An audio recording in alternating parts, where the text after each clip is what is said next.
Olá, sou o professor Augusto César, psicopedagogo, filósofo, psicanalista, consultor, mas principalmente professor de matemática. Peço licença para entrar em sua casa, falar com a família. Gosto de reforçar isso, pois meu olhar sempre parte da educação e da matemática, também da família. De minhas angústias da vida, sim, mas que quero transformar em coisas boas para todos nós. Famílias, pais, mães, avós e avós, seus filhos e netos, meus alunos. E principalmente para meus colegas professores.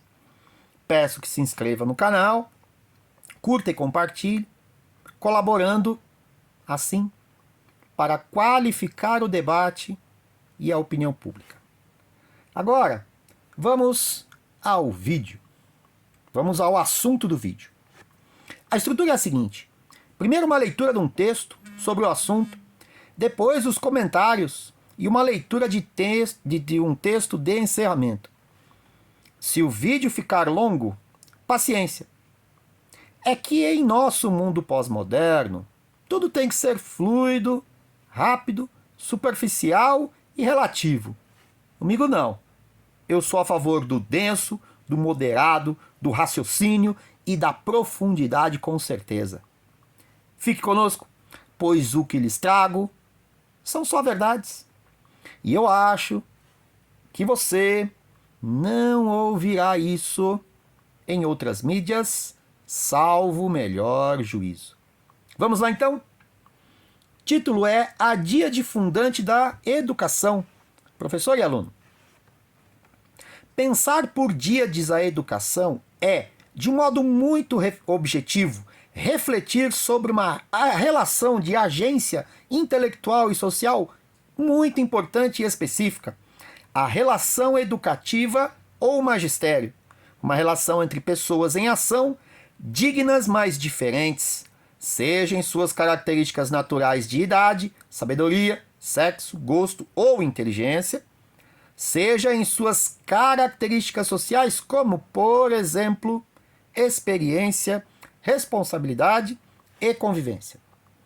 Essa relação parte da seguinte premissa ou ideia.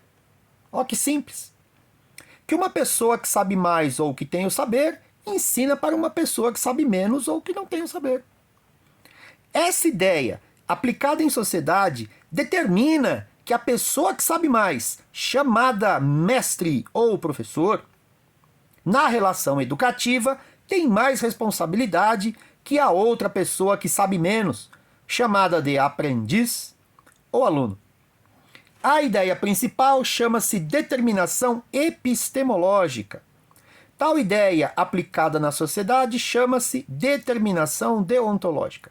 Essas duas determinações conferem à pessoa que sabe mais uma autoridade sobre a pessoa que sabe menos. A autoridade do professor sobre seu aluno vem exatamente disso, do seu domínio do conhecimento e da sua vontade de transmitir o que sabe ao seu aluno em benefício deste.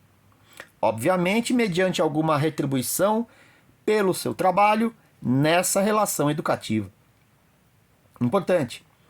A instituição dessa autoridade em relação educativa para o professor chama-se liberdade de cátedra, liberdade de ensinar ou autoridade docente.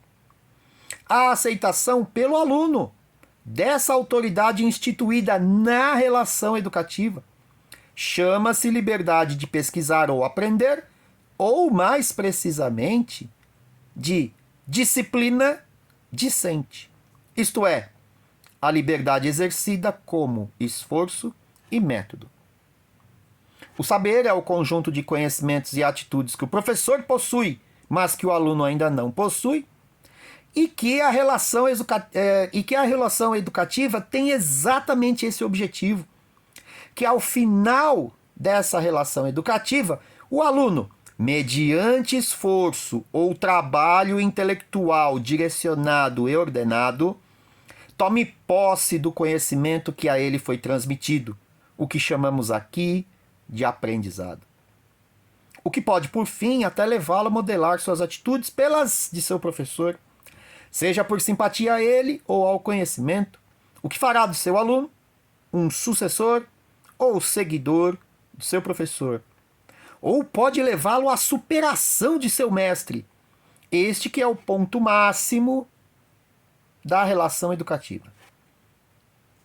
O produto inicial da relação educativa, manifestado por instrumento de avaliação elaborado pelo professor, bem como sua medida de valor chamada nota, estão justamente relacionados com a transmissão desse saber em liberdade, donde decorre uma justa tensão entre os agentes da relação. Primeiramente, pelo fato da relação educativa ter sido socialmente institucionalizada em escolas de matrícula compulsória e frequência obrigatória.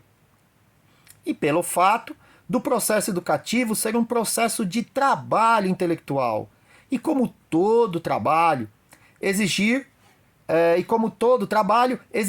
esforço intelectual. E onde tal esforço, vejam bem, e onde tal esforço é ao mesmo tempo condição de aprendizagem e retribuição pelo ensino. Essa questão do mundo contemporâneo é chamada de o problema da escolarização obrigatória e será objeto de discussão em outra oportunidade neste canal.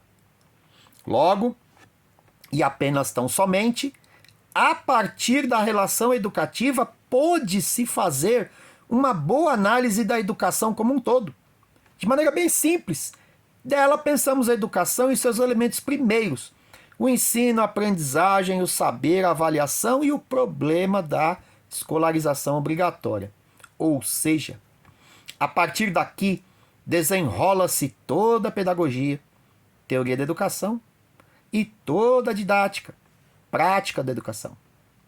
Isso tudo pensado a partir da relação educativa assimétrica e antitética, onde seus agentes são o professor, que sabe mais, e o aluno, que sabe menos, ambos em liberdade de ensinar e aprender.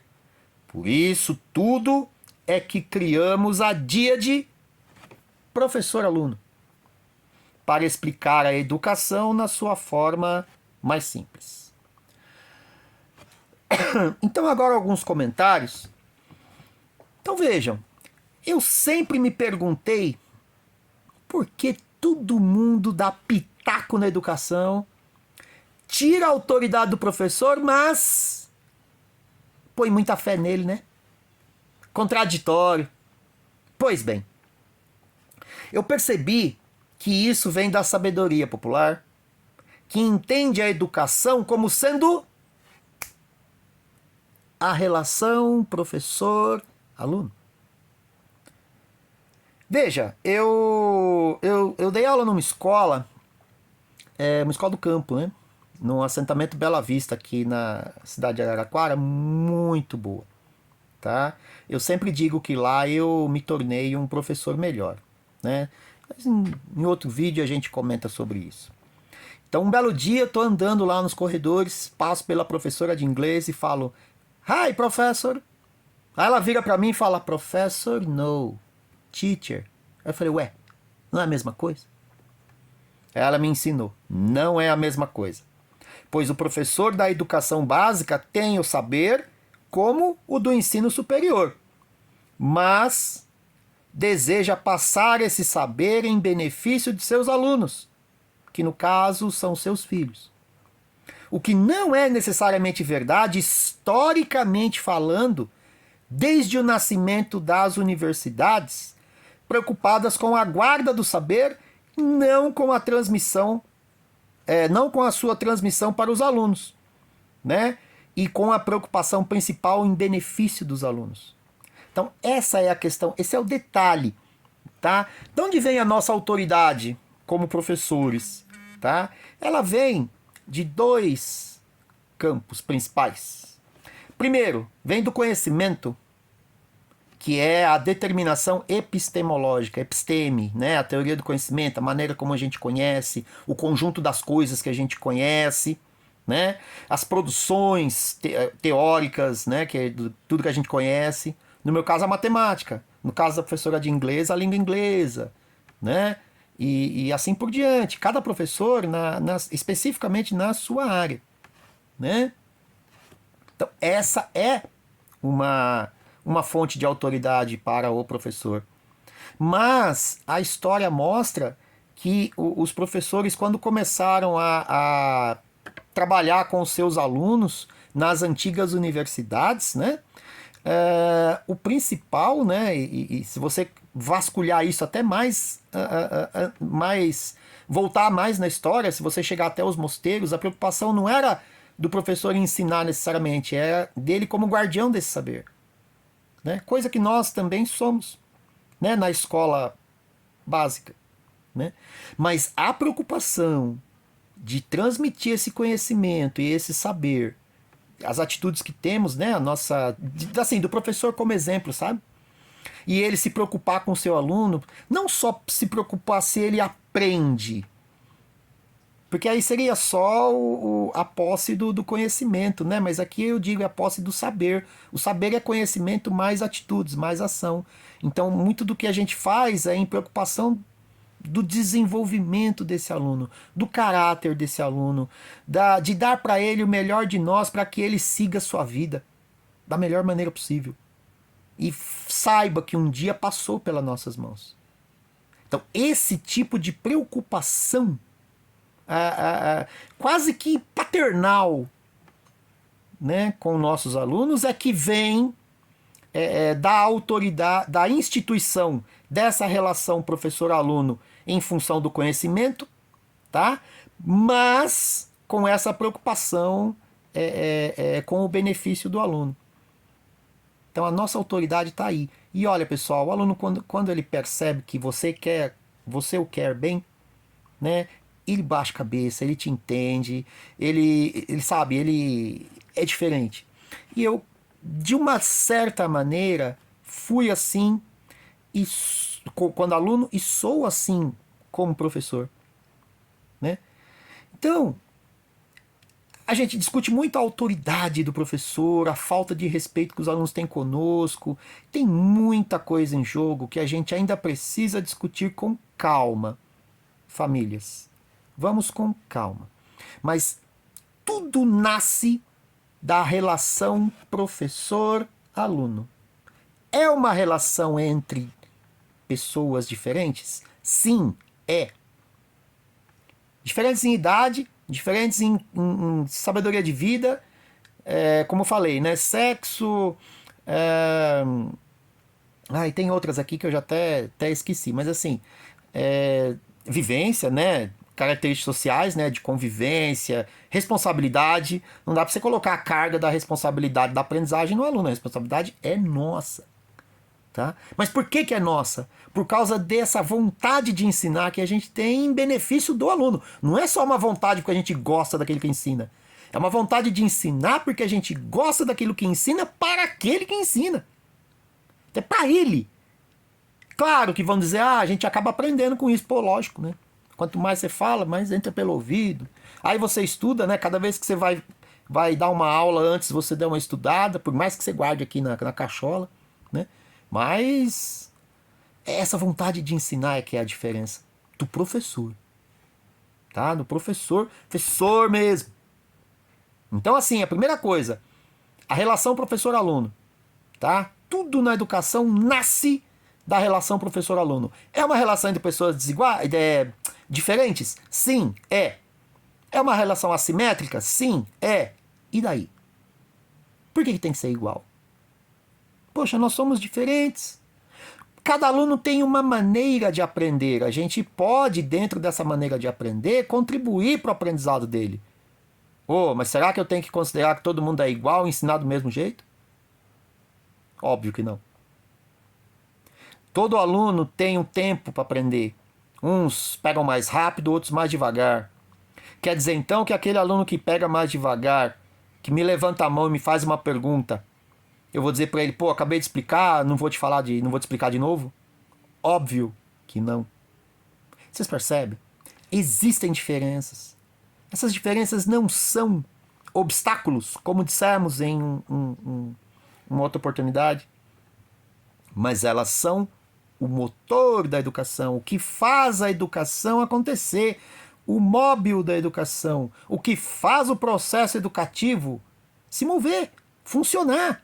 É o start. É essa a diferença. Tá? Então, acho que é um bom começo, né?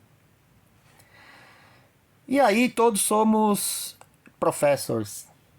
Nem sei se falei certo. Bom, enfim, resumindo, então. Por um lado, a educação começa com a diferença, porque só há ensino e aprendizagem quando há essa diferença de saber, de experiência ou de maturidade entre duas pessoas. Essa diferença, longe de ser um obstáculo, é o princípio ativo da relação educativa.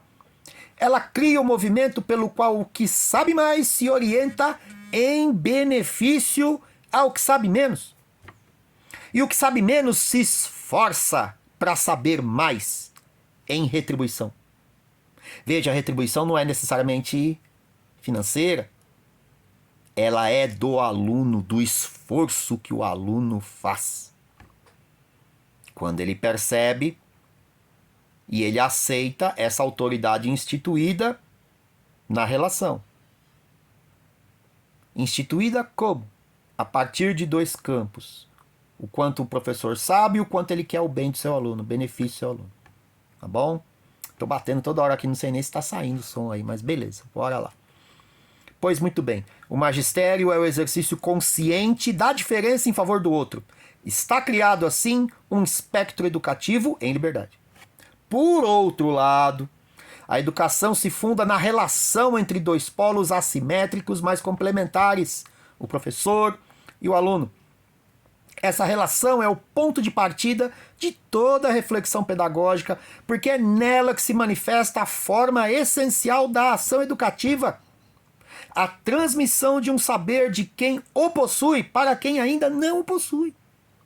Nessa diferença está a dignidade do ato de ensinar e o fundamento da autoridade docente. Está criado assim um espectro do ensinar-aprender em liberdade. Palavrinha importante.